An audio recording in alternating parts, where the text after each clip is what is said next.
So parating na ako ng BGC kanina pa. Taxi sa 330. Maayos naman yung sundo, so hiningi ko ng 400. Naglakad ako ng Kalayaan punta doon, nagpagupit ako, so at least hindi bilog na bilog yung ulo ko. Ngayon may korte ng konti, so ngayon pala naglalakad ako balik ng BGC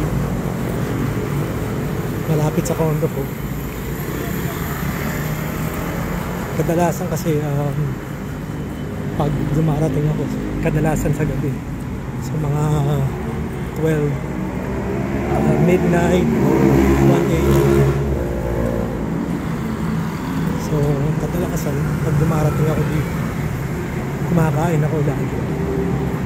Hindi naman sa dahil sa gutom ako, kasi kumakain ako kasi kagaya na siguro minsan sa Jollibee. Ayan. So ngayon pupuntahan natin yung lagi kong kinakain, Mami, and basta papakita ko sa inyo pagdating ko doon. So ngayon naglalakad-lakad ako pabalik ng malapit lang sa condo ko yung mga restaurant, kasi mga restaurant dito sa around sa area ko is laging 24/7. I think Sunday ko, hindi ko alam kung nagsasara sila. May ano na pala rito, antok. Yun. Hindi kasi ako kadalasan kumakain, nakikita yung sa likod dito.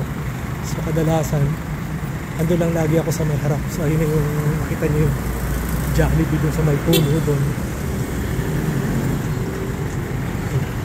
Pizza place here. By the way, nag-taxi ako. Ang presyo ng taxi is 323. Wala akong bariya. 100 lang. Wala namang panukli yung yung driver. Maayos naman yung sundo sa akin ng Grab. So binigay ko na yung 400. Yung haircut ko naman ngayon, sabi kasi ni 100 lang. So 100, wala na akong panukli. So 20 pesos sana yung tip. Hinawa ko ng 150. So ito yung Jollibee. So ito yung intersection. Ayan yung St. Luke's Medical Hospital. Ito intersection. Ayun yung condo ko, yung yellow na yan.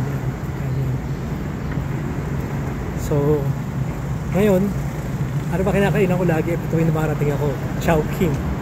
So I know supposed to be a diet, kaso Pilipinas tayo, so maghihintay na yung Chowking, yung carnivore. Ngayon panay carbs naman tayo.